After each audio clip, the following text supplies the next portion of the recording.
우리가 주의 거룩한 날 주님을 마음껏 찬양하고 예배하며 주의 말씀으로 무장하게 해주시니 감사합니다. 이 시간도 우리가 주의 이름으로 모였습니다. 주님 마음을 담는 시간 되게 도와주옵소서. 주님의 소원을 우리의 소원으로 만들게 하여 주시옵소서. 그래서 하나님의 뜻을 이루어드리는 도구들로 우리 모두가 쓰임받게 하여 주시옵소서. 예수님의 이름으로 기도합니다. 아멘. 할렐루야. 이 다음엔 예배가 없거든요. 그래서 여러분들 아멘을 크게 해주셔야 제 시간에 끝냅니다. 내가 55분까지 축도까지 끝내야 되거든요. 제가 또 올 줄 모르기 때문에 그냥 계속 해도 되는데 네, 오늘은 쿠바에 대해서 잠깐 얘기를 하겠는데요. 우리 함께 다시 한 말씀 읽을까요? 하나님은 모든 사람이 구원을 받으며 진리를 아는 데 이르시기를 원하시느니라. 아멘. 이게 하나님의 소원이에요.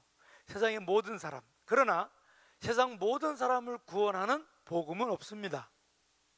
복음이 약해서가 아니라 이 복음은 듣고 받아들이는 사람만 구원받죠. 그래서 마태복음 24장 14절에 보면 이 천국 복음이 모든 민족에게 증언되기 위하여 온 세상에 전파되리니 그제야 끝이 오리라. 그러니까 복음이 전파되면 그 복음을 들은 사람들이 믿든지 안 믿든지는 각자가 결정하는 거예요. 남편은 믿는데 아내 안 믿으면 남편은 올라가고 아내는 남죠. 그래서 그 복음이 전해지는 것, 그거는 우리의 사명이고, 하나님의 소원은 이 모든 복음이 모든 사람에게 전해져서 한 영혼이라도 더 구원받기를 원하십니다. 쿠바라는 나라는 여러분, 쿠바가 우리 정반대거든요. 13시간 시간 차이가 나요. 그 정반대에 쿠바가 위치하고 있는데, 쿠바는 중남미에서 제일 잘 사는 나라였습니다. 기차가 쿠바에 제일 먼저 넣어줬어요. 그 조그만 섬에.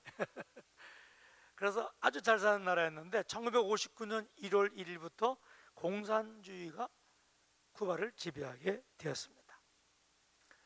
그리고 64년 동안 너무나 많은 고난과 아픔과 배고픔과 그리고 결핍으로, 부족으로 모든 국민들이 고통을 당하고 있어요. 근데 저는 쿠바를 어떻게 보냐면요, 이제 만 28년, 29년째 우리가 쿠바에 있는데, 쿠바를 어떻게 보냐면 하나님의 소원에 비추어서 쿠바를 전 이렇게 해석을 하고 별명을 붙이는데, 쿠바는 선교사를 양성하기 위해서, 그러니까 세계 선교를 마무리하기 위해서 선교사 양성 센터로, 훈련 센터로 쿠바를 만드셨다. 여기 쿠바 분이 한 분도 안 계시는구나. 저는 쿠바 사람들에게 뭐라고 얘기하냐면 70년, 60년, 70년, 80년대 한국 교회에 있던 부흥이 이미 쿠바에 왔다, 이렇게 선포합니다. 그거 아멘 하시네. 쿠바라는 작은 섬나라, 지금 약 인구가 1170만 되고요. 쿠바 사람 중에 미국에 올라가 사는 사람들이 약 300만이 넘습니다. 왜냐하면 쿠바는 1962년부터 유엔이 정한 난민이에요. 그래서 쿠바 사람이 미국 땅을 불법으로 가는 게 아닙니다. 그냥 미국 땅만 밟으면 난민이기 때문에 밟는 동시에 주민등록번호가 나오고 일할 수 있고 의료보험할 수 있고 공부할 수 있고, 그리고 1년 하루 되는 날 예외 없이 영주권이 나옵니다. 미국 영주권이요. 미국 영주권이 나옵니다. 그래서 아주 적은 숫자의 인구지만 하나님이 그렇게 세계의 선교사들 보내기 위한 그런 선교사 양성 훈련 센터를 쓰신다, 그렇게 믿습니다. 저는 오늘 쿠바 교회의 장점 3가지를 여러분들에게 소개하려고 해요. 첫째는 말씀 중심의 교회입니다. 이건 중남미 어떤 나라도 쿠바 같은 나라가 없습니다. 왜냐하면 쿠바는 교육과 의료가 무료여서 사람들이 글을 다 알아요. 그래서 쿠바 사람들은 책을 잡으면 읽습니다. 도미니카 사람들은 교재를, 즉 도미니카에서 사역했거든요. 교재를 만들면 거기는 도미니카는 40%가 문명자예요. 그래서 교재를 만들면 적어도 12포인트 이상으로 만들어줘야 돼. 근데 쿠바 사람들은 9포인트만 만들어도 깨알같은 글씨를 다 읽고 맙니다. 성경을 읽는 나라예요. 그래서 쿠바는 상상도 못하는 열매가 맺어지고 있습니다. 1959년에 공산주의가 시작돼서 1990년에 구소련이 무너졌죠. 구소련이 쿠바를 먹여 살렸습니다. 농산물을 다 내줬습니다. 그래서 쿠바의 농업은 완전히 바닥에 내려앉았는데 소련이 무너졌어요. 그래서 쿠바가 갑자기 중남미의 제일 가난한 나라가, 왕거지 나라가 됐어요. 그래서 쿠바 공산주의 이론에는 기독교는 마약보다 나쁜 거예요. 워낙 빨리 퍼져나가고 워낙 깊이 사람들에게 영향을 미치기 때문에. 그래서 그 불만을 터뜨리는 그런 돌파구로 종교를 택합니다. 그래서 1991년에 쿠바 공산당 전당대회에서 종교의 자유를 줘요. 지금도 모여서 예배드리고 전도하고 아무런 장애가 없습니다. 계속 기분 나쁜 그런 모습이신데 공산주의 국가인데, 철저한 공산주의 국가인데 종교의 자유가 주어졌어요. 그래서 1991년부터 쿠바 개신교회가 다시 살아나기 시작했어요. 금방 찬송 부른 것처럼 일어나 빛을 발하라. 그리고 쿠바 교회가 일어나게 되었습니다. 쿠바 교회가 이 표를 가지고 쿠바 복음화를 시작했어요. 쿠바를 그리스도교로 한번 따라 하실까요? 쿠바 바라 그리스도. 아니 조금 그렇게 좀 섭섭해도 이렇게 잘 따라 하셔야 됩니다. 쿠바를 그리스도교로 한다는 이 표와 함께 지난 30년 동안 약 10% 이상의 국민들이 액티브 크리스찬, 신실한 크리스찬의 삶을 하고 있습니다. 우리 다음 동영상 한번 볼 텐데요. 쿠바가 얼마나 어려운가를 단편적으로 보여주는 작은 동영상입니다.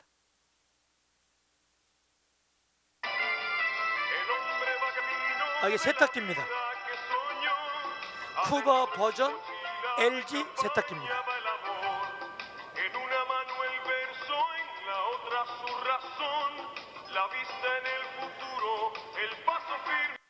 이 백뮤직은 뭐냐면요, 쿠바 혁명을 찬양하는 노래예요. 쿠바 혁명 때문에 우리는 내일이 있고 소망이 있다. 그 소망의 수준이 뭐냐면 그냥 쿠바 버전 LG 세탁기 이런 겁니다. 이게 그냥 보여주는 게 아니라 실제로 이런 세탁기로 세탁을 하고 있습니다. 제가 알아요.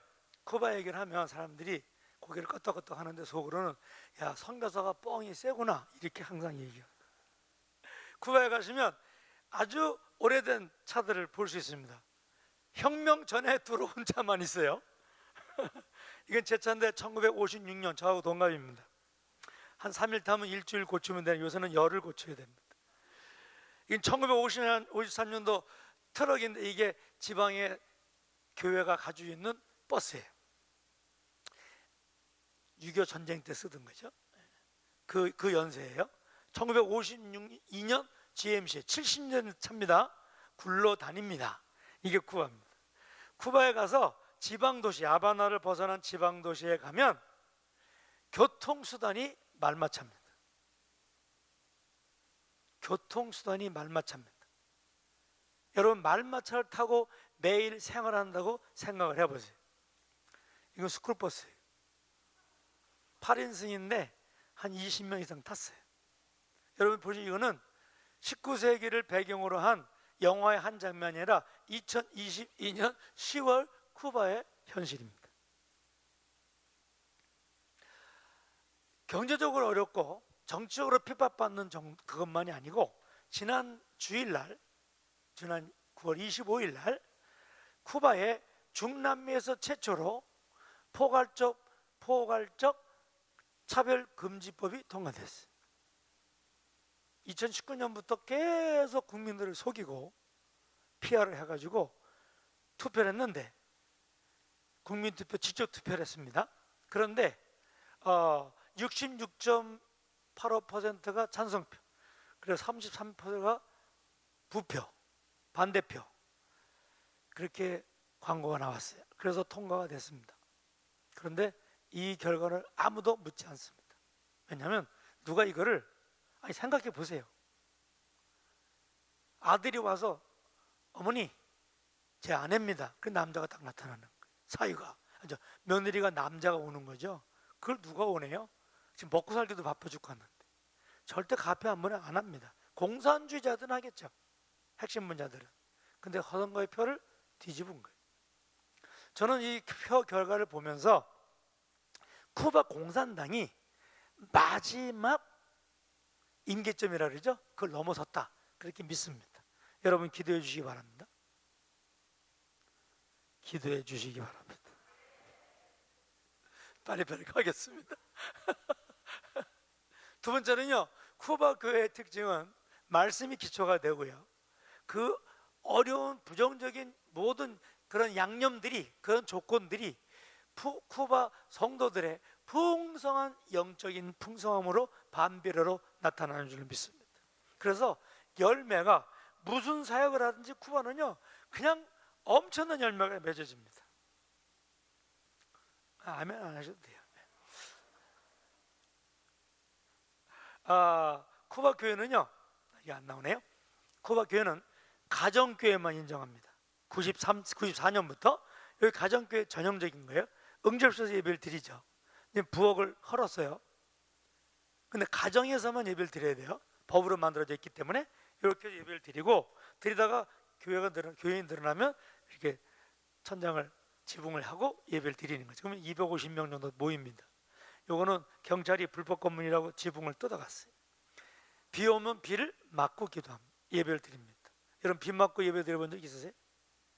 은혜가 안 되면 밖에서 예배를 드려보세요. 그냥 은혜가 갑절로, 칠갑절로 자동으로 임합니다. 교회 개척이 엄청나게 이루어지고 있고요. 이 가정교회가 1994년부터 시작됐는데 가정교회가 현재 2만 5천 개입니다. 팬데믹 때, 그리고 지금 교회를 짓기 시작, 이게 제가 처음 관타나모라는 남쪽 지방에 2003년에 처음 개척한 거예요. 지붕이 없죠. 2011년부터 법이 새로 나와서 땅, 집과 차를 마음대로 사고 팔아서 2011년부터 건축을 할 수 있었어요. 건축 허가가 나옵니다. 교회가 아니고 가정집인데, 가정집을 주차장 한 차 3대 되는 그런 주차장이고, 거실을 크게 하고 방은 조그맣게 해서 예배를 드리는 거죠. 이게 2011년 처음으로 산타페라는 동네에 교회를 건축했는데, 이 교회 현재 침례 받은 사람이 500명입니다. 이 교회를 통해서 개척된 지교회가 10개 교회입니다. 팬데믹이 왔습니다. 팬데믹 때 아무것도 못했잖아요. 근데 팬데믹 때 쿠바에서는 진짜 복음이 전해지는 부흥이 일어났습니다. 여기 보세요. 쿠바는 15개 주거든요. 그래서 2020년 5월부터 올해 8월까지 15개 주를 30명의 전도인을 데리고 다 돌았어요. 우리가 2년 동안에. 돌고 나서 약 1000교회가 동참했어요. 그 1000교회에 1700명의 전도인들이 만들어졌고요. 우리는 한 번 방문했지만 그분들은 계속해서 전도를 하고 있습니다. 약 10,000명 정도가, 우리가 가서 전도한 사람이 10,000명 정도예요. 이 10,000명이 전도가 됐는데요, 전도받은, 우리가 복음을 전했을 때 복음을 듣고 예수를 구주로 믿은 사람이 72%예요. 10명에게 전도하면 7명이 복음을 받아들였어요. 한국 분들이 이거 정말 아멘하기 힘들 거예요. 좀 차별이 많잖아요. 우리는 사람 아파트 문도 열고 들어가지 못하는데, 거기는 그냥 떼거지로 들어오는 겁니다. 영원히. 그 전도받은 사람 중에 제자반으로 등록한 사람이 96.5%예요. 64년 동안 공산주의에 태어나서 공산주의밖에 모르는 사람들이 다 마음이 열려 있어요. 우리가 계산해 보니까 우리가 가서 함께 전도할 때 2분마다 3명이 예수를 구주로 믿게 되었습니다. 이런 수지 맞는 장사 어디 있어요? 그게 쿠바입니다. 또 한 가지 중요한 것은요, 세계 선교를 위한 훈련 센터잖아요. 그래서 쿠바에는 피델 카스트로 대통령이 30년 전부터 제3세계 학생들을 데려다가 의대, 법대, 공대 무료가 아니죠. 학비를 다 대주고 스칼라십을 주고 공부를 시켰어요. 의대는 6년 동안 공부합니다. 다른 거는 4년, 5년 동안 공부합니다. 쿠바에서 해외에서 온 유학생들이 훈련을 받고 선교사로 자기 나라로 돌아가는 겁니다. 93개국에서 3만 명이 와 있고요. 현재는 아프리카에서 2만 명이 와 있습니다. 아바나 수도에 2개의 의대, 유학생 전용 의대가 있는데 하나는 엘람이라는 대학인데요, 10,000명 수용이에요. 기숙사가 10,000명이 들어갑니다.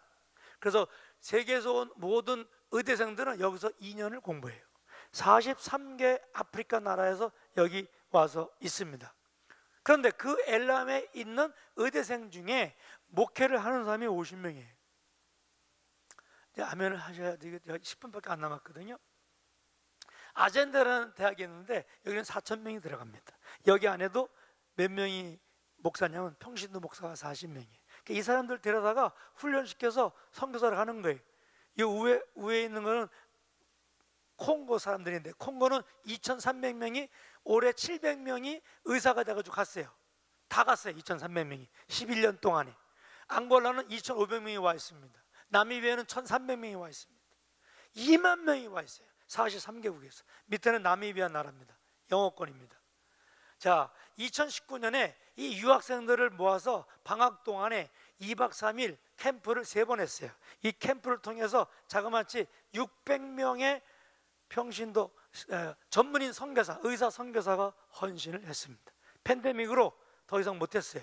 2005에 올해 1차 선교사 학교는 4월 달에 150명을 데리고 2박 3일 동안 했습니다. 100% 선교사로 헌신했습니다.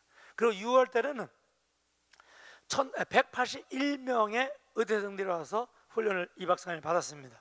모두가 전문인 선교사로 헌신했습니다. 아멘을 한꺼번에 몰아서 하시려고 그러죠?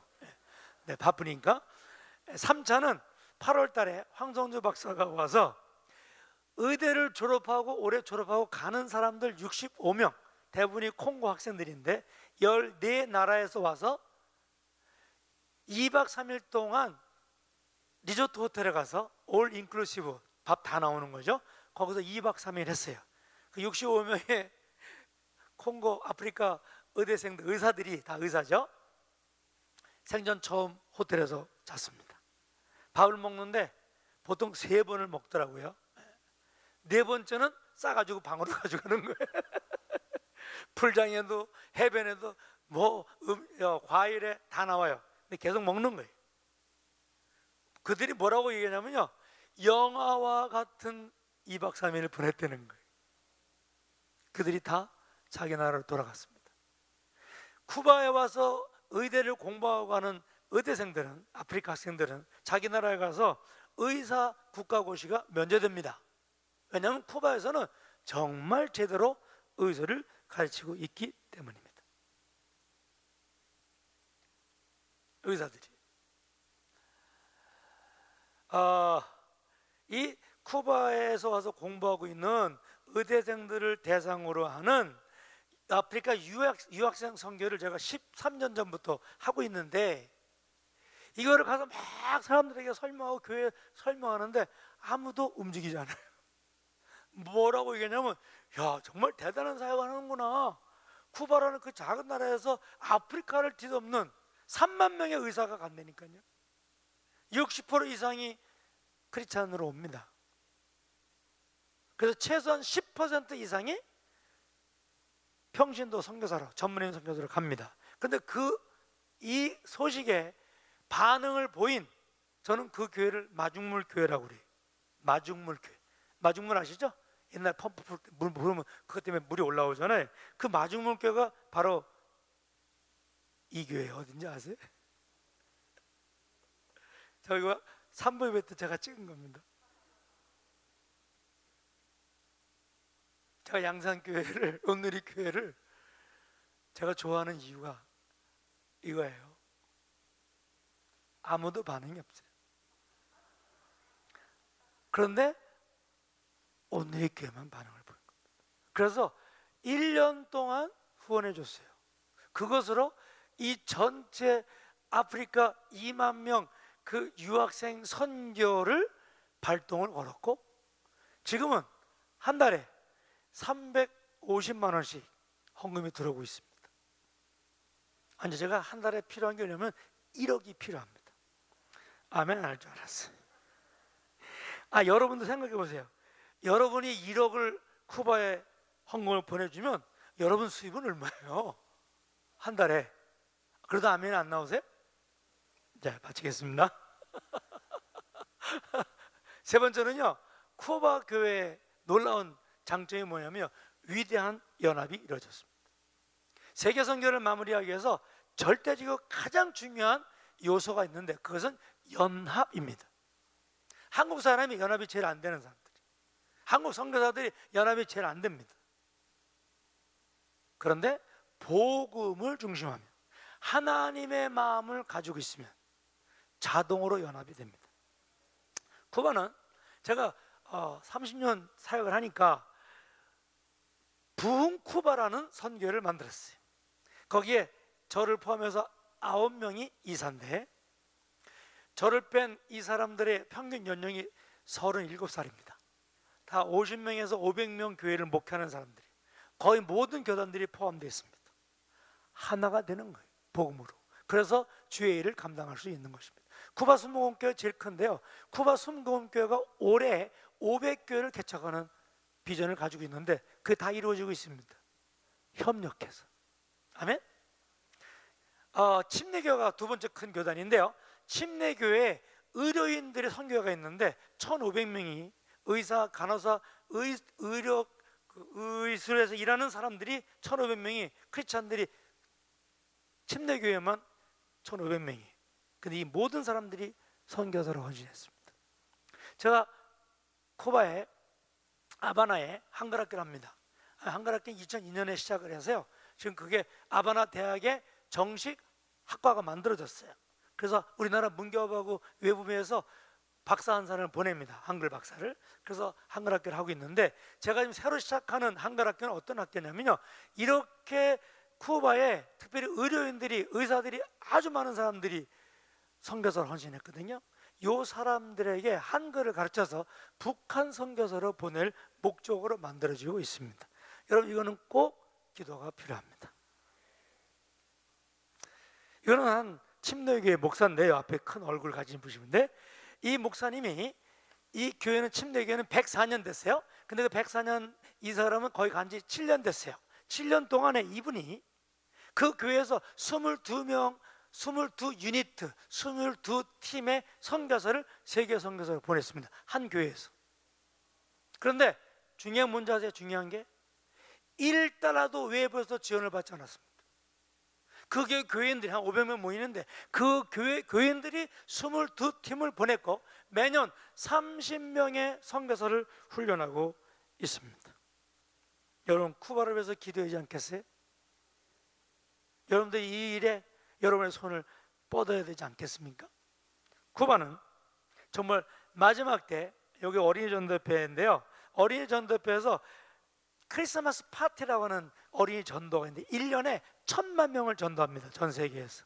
저는 쿠바 어린이 전도협회하고 제가 79년부터 어린이 전도 사역을 했거든요. 그래서 어린이 전도와 함께 11월, 12월에 피에스타 나비데냐, 크리스마스 파티를 하는데 이번 2달 동안에 10만 명의 어린이, 쿠바 어린이에게 복음을 전하려고 합니다. 여러분 기도해 주시기 바랍니다. 쿠바는 주님의 지상명령을 완수하는 마지막 주자로 쓰임받고 있습니다. 우리 함께 동력하고 함께 힘을 모아서 하나님 기뻐하시는, 모든 사람이 하나님을 아는 지식이 이르는, 모든 사람이 구원의 자리에 들어오는 그날을 위해서 함께 기도해 주시면 감사하겠습니다. 감사합니다.